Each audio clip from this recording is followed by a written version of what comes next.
ہر شخص کی زندگی میں دوست بھی ہوتے ہیں، دشمن بھی ہوتے ہیں، اور کامیاب انسان وہ ہے جو اپنے دوستوں کی پہچان رکھے اور اپنے دشمنوں کو پہچانے۔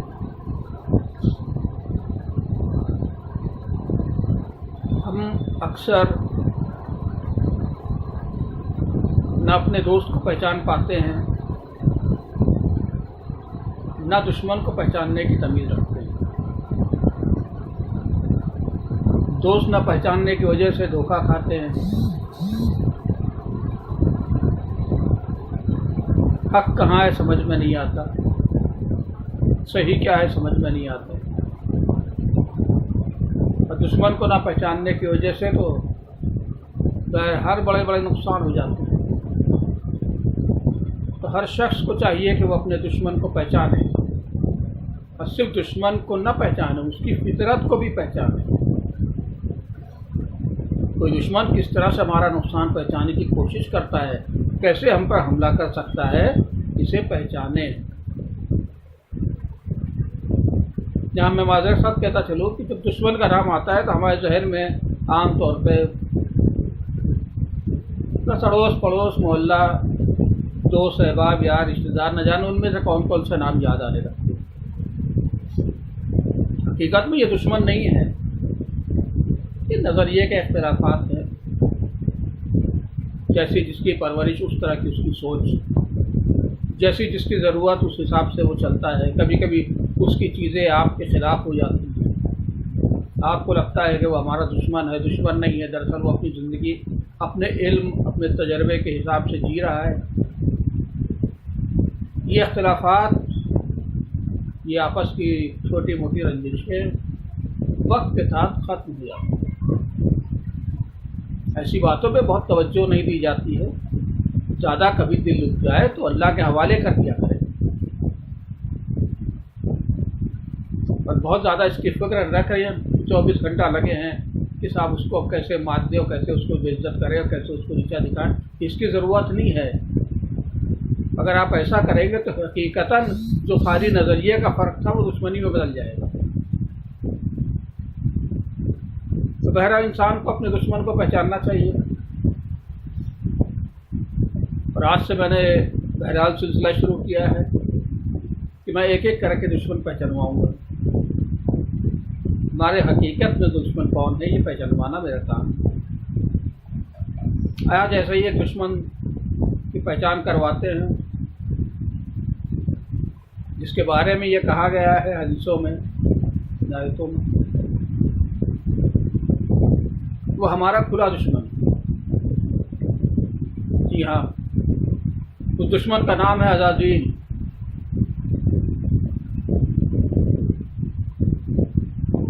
اللہ کے حکم کو نہ ماننے کی وجہ سے اسے ابلیس کا لقب مل گیا۔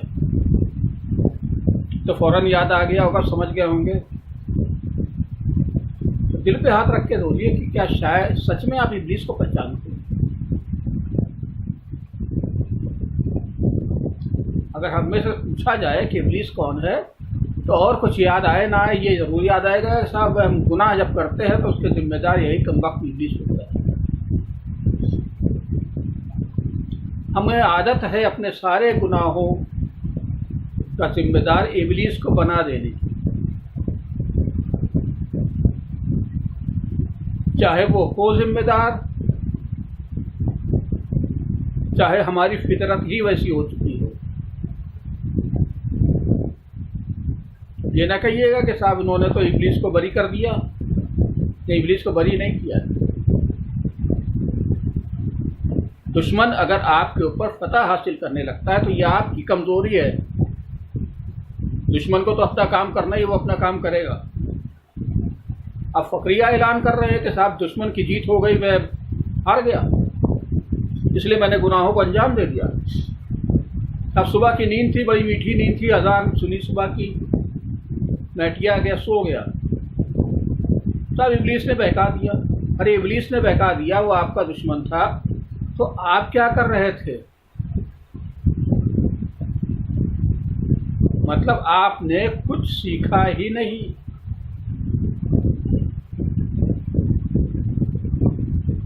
اللہ نے 1,01,24,000 نبی بھیجے، پیغمبر بھیجے، ہدایت کی کتاب قرآن بھیجی، خاتم النبی حضرت محمد صلی اللہ علیہ وسلم کو بھیجا، امامت ہمارے لیے طے کی، ولایت علی ہوئی، ولایت اہل بیت ہوئی، اور ہم نے کچھ سیکھا ہی نہیں۔ دیکھیے للہ، ابلیس سے نہ ڈریے اور نہ اپنے بچوں کو ڈرائیے۔ ابلیس ڈرانے کی چیز نہیں، چیزوں کو کبھی کبھی پازیٹیولی لینا شروع کریے۔ ہر چیز نگیٹو نہیں سوچی جاتی، ہر طرف سے تکلیف میں ہے صاحب، ابلیس ہے، بہکا دیتا ہے، کیا کریں، انسان ہے، گناہ ہو جاتے ہیں، جہنم کا خوف ہے، جہنم کا خوف سر پہ سوار ہے، نہ جانے کتنا کتنا مولانا لوگ خوف زدہ کر دیتے ہیں، ایسے جلائے جائیں گے، ایسے بھونے جائیں گے۔ ایک ڈر سا بیٹھا ہوا ہے جنت سے، دنیا میں جی رہے ہیں تو صاحب کوئی ساتھ نہیں دیتا، رشتہ دار ساتھ نہیں دیتے، بھائی ساتھ نہیں دیتا، فلاں ساتھ نہیں دیتا، فلاں نے ہمارے حق مار دیا، فلاں نے یہ کر دیا، پتہ جانے کتنی چیزیں۔ نہیں، ہر چیز کو نگیٹو نہ لیجیے، پازیٹیو لیجیے۔ آپ کا ایک پالنے والا ہے، اس پر یقین رکھیے۔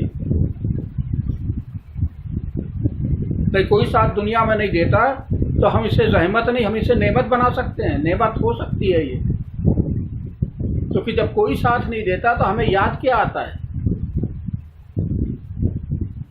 ہمیں وہ خدا یاد آتا ہے۔ اور اب جو ہم دعا کرتے ہیں تو ایسی دل سے رو رو کے کرتے ہیں کہ اللہ بس تیرے علاوہ کوئی سہارا ہے ہی نہیں۔ کہیں بھائی ہمارا ساتھ دے رہا ہوتا، رشتے دار ساتھ دے رہا ہوتا، محلے والا کوئی ساتھ دے رہا ہوتا تو شاید میں اتنے گریہ نہ کرتے، اتنے رو رو کے دعا نہ کرتے، اللہ سے اتنے قریب نہ ہوتے۔ تو یہ جو پریشانی آئی ہے، یہ جو اکیلا پن آیا ہے، یہ ہمارے لیے نعمت ہے، کیونکہ ہم اللہ سے جڑ رہے ہیں، اس کی وجہ سے جڑ رہے ہیں۔ ان لوگوں نے ساتھ نہیں دیا تو ہم اللہ کے اور قریب تر قریب ہوتے گئے۔ تو اللہ کا شکر ادا کریے، بیماریوں میں شکر ادا کریے۔ مومن کی پہچان یہ ہوتی ہے جب اس کے اوپر پریشانی آتی ہے تو وہ اللہ سے قریب ہوتا جاتا ہے۔ اور منافق کی پہچان یہ ہوتی ہے، کفر کی پہچان یہ ہوتی ہے کہ جب اس کے اوپر مصیبت آتی ہے، مشکل آتی ہے تو اللہ سے دور ہو جاتا ہے، اللہ سے انکار کرنے لگتا ہے۔ تو مومن ہے۔ اسی طرح جہنم ہے، اسی طرح ابلیس کی وجود ہے۔ ابلیس کا وجود، جہنم کا ڈر ہمیں گناہوں سے بچنے کے لیے کہتا ہے۔ اگر یہ نہ ہوتے تو شاید ہم گناہوں سے بچنے کی اتنی کوشش نہ کر رہے ہوتے۔ ابلیس نے بہکایا، ہم نے گناہوں سے بچنے کی کوشش کی۔ تو جو چیز ہمیں اللہ سے قریب کرے، گناہوں سے دور کرے، وہ اللہ کی نعمت ہے۔ ابلیس کا وجود نعمت ہے، جہنم کا وجود نعمت ہے ہمارے لیے۔ ان نعمتوں کا صحیح استعمال کریے۔ اور ابلیس کیوں خلق کیا اللہ نے؟ دیکھیے ایسا ہے کہ جب آپ کے پاس ہدایت آئے گی، آپ کو سکھایا پڑھایا جائے گا، تو آپ کامیاب ہو رہے یا نہیں اس کا امتحان بھی لیا جائے گا۔ ہمیں آپ کو بات سمجھ میں آتی ہے نا؟ بچپن سے پڑھنا شروع کیا، ہائی اسکول انٹر کر گئے، گریجویٹ بھی ہو گئے، پتہ نہیں کامیابی ہمیں مل رہی ہے کہ نہیں۔ اتنا سب پڑھ کے بھی کیا ہم اس قابل ہوئے ہیں کہ ہم کہیں جاب پا سکیں، کسی بڑے انسٹیٹیوٹ میں ہم اپنی سروسز دے سکیں، جو کچھ ہم نے پڑھا تھا، جو کچھ ہم نے سیکھا ہے اسے پریکٹیکلی عمل میں لا سکیں؟ اگر ہاں تو کامیاب ہے۔ مثلاً ہوا یہ کہ بچپن سے ہمارے والد صاحب نے کانوینٹ میں پڑھا دیا، پڑھے کانوینٹ اسکول میں، بڑی تگڑی فیس، ہم بھی فخریہ کہتے تھے کس فلاں کانوینٹ اسکول میں پڑھتے ہیں، فلاں بہترین ٹیچر ہے ہمارے پاس. بچہ پڑھتا ہی نہیں تھا، ادھر ادھر نقل مار کے پاس ہوتا تھا، کبھی اس نے پڑھا ہی نہیں. پاس ہوتا گیا کسی طرح سے کھینچ تان کے، اور اب وہ جب کمپٹیشن میں بیٹھنے کا وقت آیا تو فضیلتیں تو بہت تھیں، کیونکہ اس کے پاس اچھا اسکول کا نام تھا، اچھے ٹیچر تھے، اچھے پریکٹیکلز کروائے گئے تھے.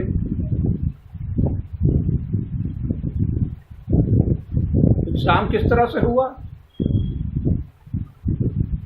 اب جو ایگزام کے لیے سوال آیا تو سوال میں ایک جواب صحیح اور 3 غلط ہوا. ارے یہ کیا کیا بھائی؟ جو ٹیچر ہمیں سکھاتا تھا اسی نے 3 غلط جواب ڈال دیے. ہمیں گمراہ کر رہا ہے، ہمیں بہکا رہا ہے. جس ٹیچر کو سوال کا صحیح جواب معلوم ہے اسی نے ایک صحیح اور 3 غلط ڈال دیے، اور ہم سے یہ چاہتا ہے کہ ہم اس میں سے جو صحیح ہے وہ چن لیں، غلط کو ریجیکٹ کر دیں. بس اتنا چاہتا ہے. اتنے سالوں کی ہماری جو محنت ہے اس کے عوض میں ہمارا ٹیچر صرف اتنا ہی چاہتا ہے. یہ جو صحیح جواب ہے اسے اپنے حساب سے سوچیے کہ اس ایگزام میں جس نے صحیح جواب پہ ٹک کر دیا سب، وہ تو کامیاب ہو گیا، اور جو کنفیوز ہو گیا، صحیح جواب نہ سیکھ بتا پایا، گویا کہ سب کچھ اچھے ٹیچر، اچھے اسکول، اچھی تربیت ہونے کے باوجود وہ فیل ہو گیا، ناکامیاب ہوا. اسی طرح ہماری زندگی ہے. اللہ نے بھی ہم کو اسی طرح سے پیدا کیا ہے، اسی طرح سے تربیت کی کوشش کی ہے. اللہ نے بہترین ہدایت کی کتاب دی، قرآن دی، رسول اللہ صلی اللہ علیہ وسلم کے دیا، کہا ان کی ولایت پہ رہو. معصومین علیہ السلام کو دیا، کہا ان کی سیرت کو اپناؤ. ہمارے ٹیچر تو اہل بیت تھے، ہمیں پڑھانے والا تو خدا تھا، تربیت ہماری خدا کر رہا تھا. قرآن میں کیا ہدایت کی کتاب ہے، ہم نے اسے صرف ثواب کی کتاب بنا لی ہے نا، نہیں وہ ہدایت کی کتاب ہے. دیکھیے ہوتا ہے کچھ لوگ ہوتے ہیں جو قرآن کے حفظ کیے ہیں، مثلا کوئی 2-4 آیت 2-4 سورے انہوں نے یاد کر لیے ہیں، جھوم جھوم کے پڑھتے ہیں، اور انہی کے کردار میں وہ قرآن کبھی نظر نہیں آتی. سمجھ میں آ رہا ہے نا؟ کتابیں اچھی ہیں، ٹیچر اچھا ہے، صحیح مکتب میں ایڈمیشن ہوا تھا ان کا،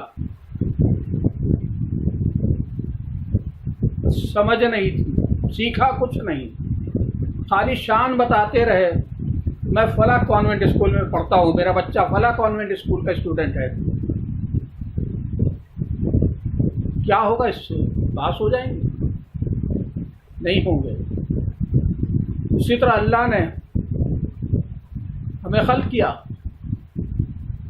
ہدایتیں دی، اور جب سب سکھا لیا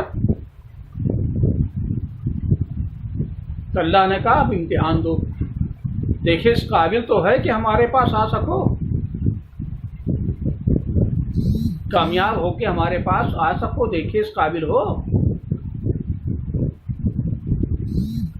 اہل بیت نے جو سکھایا وہ حق تھا، وہ صحیح جواب تھا. ابلیس نے جو بہکایا وہ غلط جواب تھا. ہمارے ساتھ صبح صبح نیند میں ہم بہکیا گئے، صحیح جواب ہمیں معلوم تھا تو اٹھ گئے، مگر ہم کو نہیں معلوم تھا. نہ معلوم ہونے کا مطلب ارے اللہ معاف کرے گا، اللہ رحم کرنے والا ہے. ارے آج ہی کی تو چھٹی ہے، سو جاؤ، تھکے ہوئے تھے، رات کو 1-2 بجے تک واٹس ایپ فیس بک پہ دنیا کی عبادتیں کر رہے، سو جاؤ، چلو سو جائے۔ پتہ یہ چلا کہ ہم نے کوئی بھی ہدایت قرآن کی نہیں لی، اہل بیت کی سیرت سے کچھ نہ لیا۔ کچھ لوگ ہوتے ہیں، واقعہ معذرت کے ساتھ کہتا چلوں، مجلسیں کرتے ہیں، ارے ہم سب سال بھر میں 200-300 مجلسیں کرتے ہیں، یہاں سے یہاں نہیں جاتی۔ لوگ کہتے ہیں ادھر سے گئی، ادھر سے نکل گئی، مجھے تو دکھائی یہ دیتا ہے ایک ذاکر کی حیثیت سے کہ یہاں سے جاتی ہی نہیں ہے۔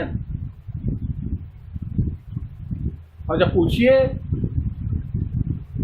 سچ یہ ہے کہ وہ یہاں لینے کے لیے بیٹھتے بھی نہیں ہیں، سامنے والا ذاکر کچھ بھی بولے اس سے فرق نہیں، مجلس تو ہو گئی، ہم نے اپنے ابا کی مجلس کر لی، ثواب مل گیا ہم کو بھی، ہمارے ابا کو بھی۔ ارے غلط فہمی کا شکار ہیں آپ، مجلس کا بھی ایک مقصد ہے، مقصد پورا نہ ہوا ثواب نہیں ملے گا، جو مقصد ہے پورا کریے۔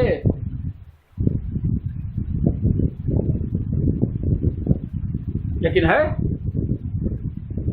یہی وجہ ہے کہ اکثر جب ممبر پہ بیٹھنا ہوتا تو ہم تلاشتے ہیں کوئی مل جائے، کیسا بھی مل جائے۔ ارے صاحب ہم جیسا ہی مل گیا تو کیا وہ سکھائے گا، کیا ہم سیکھیں گے؟ اور جب کیسا بھی مل جائے تو جانتے ہیں جو ممبر پہ بیٹھ رہا ہے وہ کون سا بڑا مومن ہے، وہ کون سا وہ سچ بولنے والا ہے، دن بھر تو غیبت کرتا ہے، ممبر پہ بیٹھ کے غیبت کے خلاف پڑھتا ہے۔ کیا ایسے شخص سے ہم سیکھ لیں گے؟ نہیں، ہم سیکھیں گے نہیں۔ کیا ہوگا؟ بھائی مجلس ہو گئی ہے، ثواب مل گیا ہے، ایسا نہ کریں، ہرگز نہ کریں۔ ممبر پہ اسے بٹھائے جو کچھ دے۔ یہ کلاس ہے جہاں اہل بیت کی محبت سکھائی جا رہی ہے، حسین کون سے سکھائے جا رہے ہیں، قربانی کیسے دی سکھائی جا رہی ہے۔ جیسے ابلیس کے وسوسے ہیں، جس کو بتانے کو ابلیس کے وسوسے ہیں، ہمارے پاس ساری ہدایتوں کے باوجود فخر سے کہتے ہیں ہم بھی، جیسے کہتے ہیں کانوینٹ میں پڑھے، فخریہ کہتے ہیں ہم شیعہ ہیں، ہم علی کے چاہنے والے ہیں۔ حقیقت میں کیا کہہ رہے ہو؟ ہم علی سے سیکھنے والے ہیں، ہمارا ٹیچر ہمارا امام علی ہے۔ تصور کریں امام علی ہو، علی جیسا متقی، علی جیسا عالم،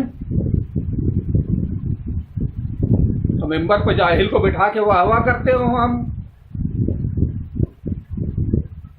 جاہلوں کے بز میں بیٹھنے کو شرک سمجھتے ہوں،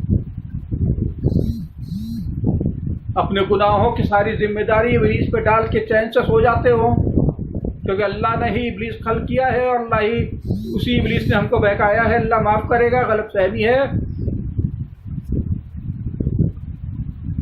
للہ ابلیس کی شر سے بچیے۔ ابلیس صرف وسوسہ پیدا کرتا ہے، اور اگر آپ قرآن کو اچھے سے سمجھ رہے ہیں، اللہ کی ہدایتوں کو پڑھ چکے ہیں، کچھ نہیں پڑھا ہے تو ان مجلسوں میں اچھے ذاکروں کو سنیے۔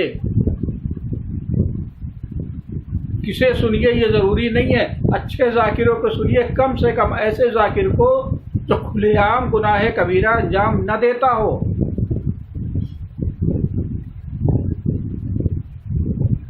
جو آپ سے بہتر ہو کردار میں،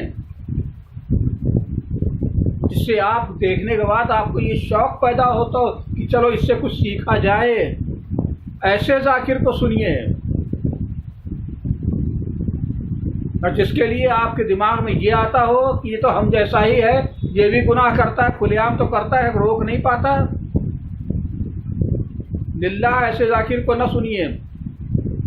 غلط بھی آ جائے ذہن میں تو نہ سنیے، کیونکہ سنیں گے تو سیکھیں گے کچھ نہیں۔ مجلسوں سے سنیے، کچھ سیکھیے۔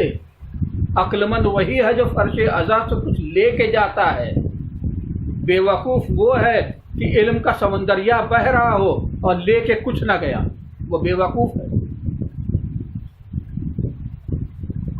کبھی سنا ہے آپ نے کہ صاحب ہم وضو کرنے جا رہے تھے، نل کھولا، ابھی ہاتھ چلو میں پانی لیا کہ نل بند کر دیا ابلیس نے، صاحب وضو ہی نہیں کرنے دے رہا ہے؟ کبھی سنا ہے کہ نماز کے لیے ہم اٹھے تو تھے، باہر نکلے مسجد جانے کے لیے پکڑ کے اندر کر دیا ہم کو؟ کبھی سنا ہے آپ؟ نہیں۔ ابلیس کسی طرح سے جبر نہیں کر سکتا ہم پر، اب اسے ذمہ دار کیوں ٹھہراتے ہیں؟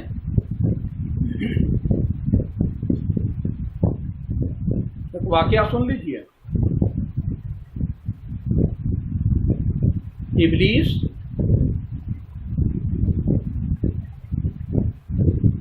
انسان نہیں ہے، جنات ہے، فرشتہ نہیں ہے، جنات ہے۔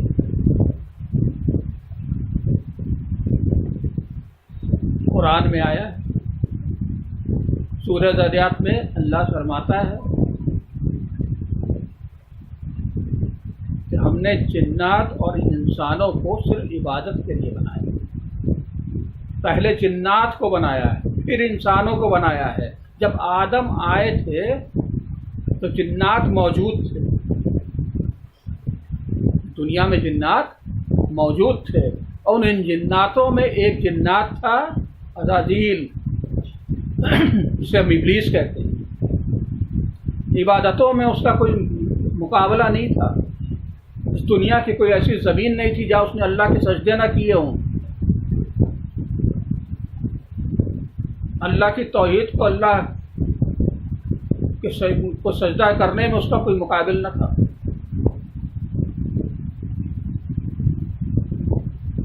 اور اس کی عبادتوں کو دیکھ کے فرشتوں کو یہ شوق ہوا جسے ہم اپنے ساتھ فرش سے اٹھا کے عرش پہ لے جائیں۔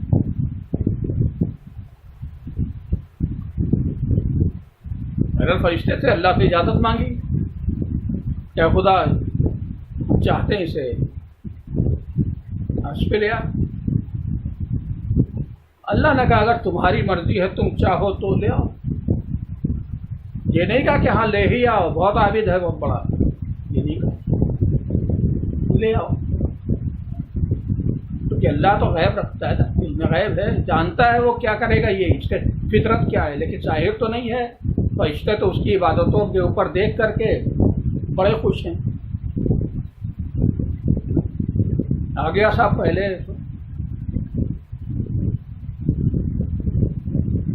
عبادتوں میں اور اضافہ کرنے لگا، دوسرے آسمان پہ آیا اور کرنے لگا، تیسرے آسمان پہ ترقی ہو گئی، ترقی ہوتی جاتی تھی، عبادتوں میں اضافہ ہوتے جاتا تھا، اور ایسی عبادتیں یہ فرشتے بھی دیکھ کے محسوس کرتے تھے کہ اس کا مقابلہ تو ہم بھی نہیں کر پا رہے ہیں۔ اور ایک دن فرشتوں نے کہا اللہ اسے نور کے ممبر پہ بٹھا دیتے ہیں، اس سے ہدایت۔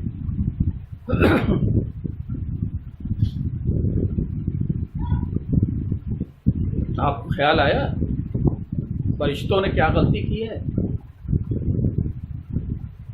ظاہری عبادتوں کو دیکھ کر انہوں نے اسے اس قابل سمجھ لیا کہ نور کے ممبر پہ بٹھا کے اس سے سیکھنے کو تیار ہو گئے۔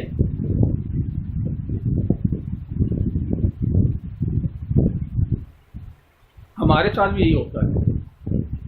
اکثر صاحب ایک صاحب تھے، بس قرآن کی تلاوتیں کرتے تھے، زوم زوم کے کرتے تھے، جب دیکھیے تو مسجد میں گھسے رہتے تھے، بڑے مومن،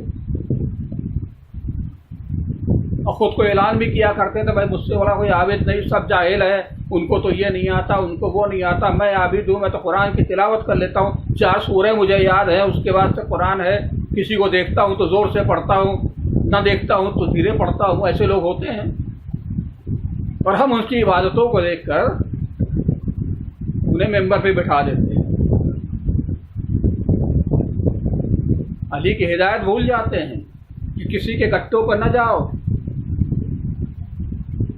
زیادہ عبادتوں کو دیکھ کر اسے عابد نہ سمجھ لو، کیسے سمجھو، اس سے معاملات کر کے دیکھ لو، لین دین کر کے دیکھ لو، اس سے بات چیت کر کے دیکھ لو، دنیا میں وہ کس طرح سے کیا وفا نبھاتا ہے لوگوں کے ساتھ، لوگوں کی عزت بھی کرتا ہے، غیبت تہمت تو نہیں لگاتا ہے، لوگوں کی دشمنیاں تو نہیں کرتا ہے،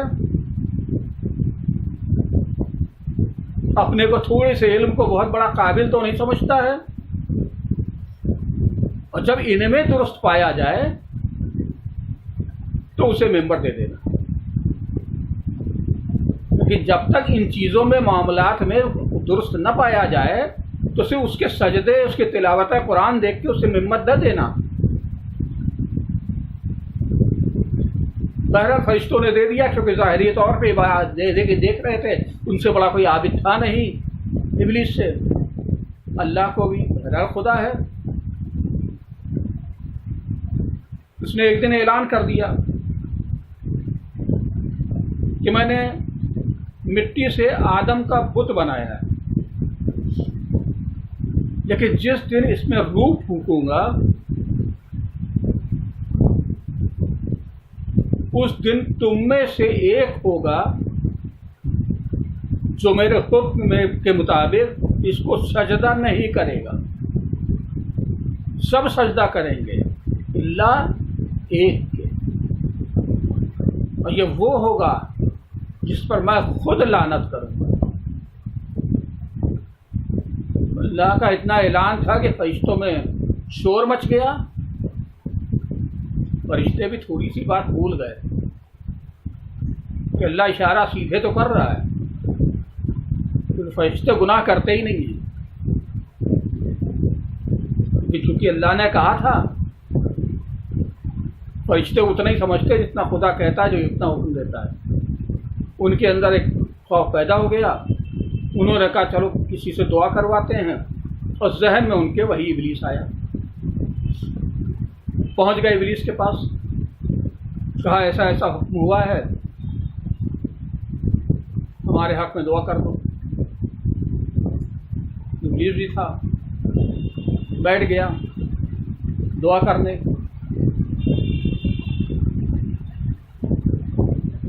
لوگوں نے کہا، اس نے دو ہاتھ اٹھا کے بلند کر کے دعا کر، ایک ایک فرشتے آتے ہی رہے، یا اللہ اسے اپنے عذاب سے بچانا، یا اللہ یہ ان میں سے نہ ہو جس پہ تو لعنت کرے گا، یا اللہ یہ ان میں سے نہ ہو جس پہ تو لعنت کرے گا۔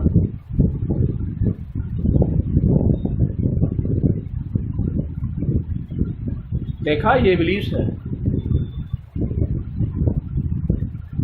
دیکھا اس کا غرور، اس نے خود کے لیے نہ تو دعا کروائی اور نہ دعا کی، اس سے یہ گھمنڈ تھا کہ میری عبادتوں کے مقابلے میں کوئی عبادت ہے نہیں، اللہ کا عذاب مجھ پہ تو آئے گا ہی نہیں، یہ تو انہی لوگوں پہ آ سکتا ہے، اس لیے ان کے لیے دعا کرو، یہ کہہ رہے ہیں چاہتے ہیں ان کے لیے دعا کرو۔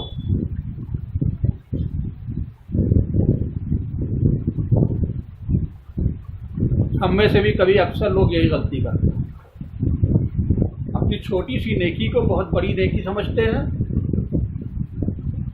اور اپنے گناہوں کو بڑا چھوٹا سمجھتے ہیں۔ ہدایت حدیثوں میں ہمیں اس کے برعکس سکھایا گیا ہے، مومن وہ ہوتا ہے جو اپنے چھوٹے سے گناہ کو بھی بڑا سمجھے، اللہ سے توبہ کرے، استغفار کرے، اور اپنی نیکی کو چھوٹا سمجھے، دوسروں کی نیکیوں کو بڑا سمجھے، دوسرے کے گناہوں کو چھوٹا سمجھے، اسے مومن کہتے ہیں۔ اور ہم اس کو الٹا چلتے ہیں، پھر وہی یہ پڑھے تو تھے اہل بیت کے مکتب میں،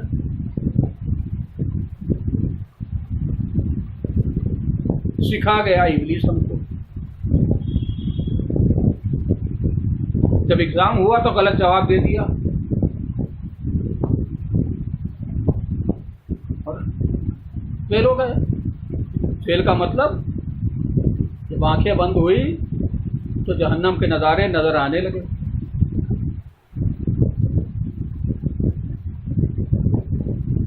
بہرحال ابلیس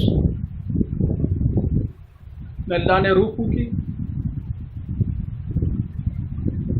حکم دیا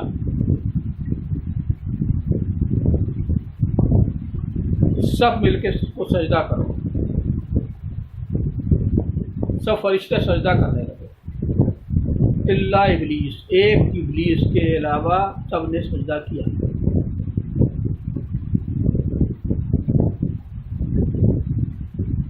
ابلیس نے سجدہ نہ کیا. وجہ کیا بتائی؟ بڑے توحید کے مددار کچھ لوگ ہیں، بس اللہ اس کے علاوہ کچھ نہیں. ابلیس کے جواب اسی سے ملتے جلتے، ان سے ملتے جلتے جواب ہوتے. کہ اللہ میرے سوا کسی کو ایسا پاتا ہی نہیں کہ جس کو میں سجدہ کروں. اللہ نے کہا اگر تو سجدہ نہیں کرے گا تو میں تجھ پہ لعنت کروں گا. ابلیس نے کہا اللہ میرے سجدے، جتنے سجدے میں نے کیے ہیں وہ کہاں جائیں گے؟ کوئی مقابلہ ہے؟ اللہ میں تجھ سے انکار نہیں کر رہا ہوں، نہ تیرے سجدوں سے انکار کر رہا ہوں. میں تو اس مٹی کے بنے ہوئے پتلے سے جس سے روح پھونکی ہے تو نے سے آدم کہہ رہا ہے، میں اس کا سجدہ کیسے کروں؟ میں اس سے افضل ہوں. پھر دوسری غلطی کر گیا، اللہ کی مرضی کے بجائے اپنی مرضی لگا لی، قیاس کر گیا. ذہن میں یہ آ گیا کہ مٹی مجھ سے کم ہے، میں آگ سے بنا ہوں، آگ مٹی سے افضل ہے. اگر اللہ کی سنتا تو سمجھ میں آتا کہ ایسا نہیں ہے، آگ میں چمک ہے، آگ میں بھڑک ہے. یہ دیکھ کر کے وہ سمجھا کہ آگ بہتر ہے اس مٹی سے. وہ بھول گیا یہ آگ ہے، 4 گندم کے دانے ڈال دو جلا کے خاک کر دے گی. یہ مٹی ہے، 4 گندم کے دانے ڈالو کئی ہزار گندم کے دانے واپس کرے گی. بہرحال اس میں بہت لمبی حدیث ہے جس کو اس کو بیان نہیں کروں گا. اس لیے قیاس نہ کیا کریے. ہم اپنے دل سے سوچ لیتے ہیں اللہ نے یہ حکم دیا ہے لیکن یہ فلاں چیز ایسی ہے، اللہ نے حکم دیا فلاں چیز ایسی ہے، ایسی نہیں ایسی ہوگی، اللہ معاف کرے گا. آج کے دور میں حجاب کہاں کر سکتے ہیں؟ بہرحال عجیب عجیب چیزیں ہمارے ذہن میں آنے لگتی ہیں.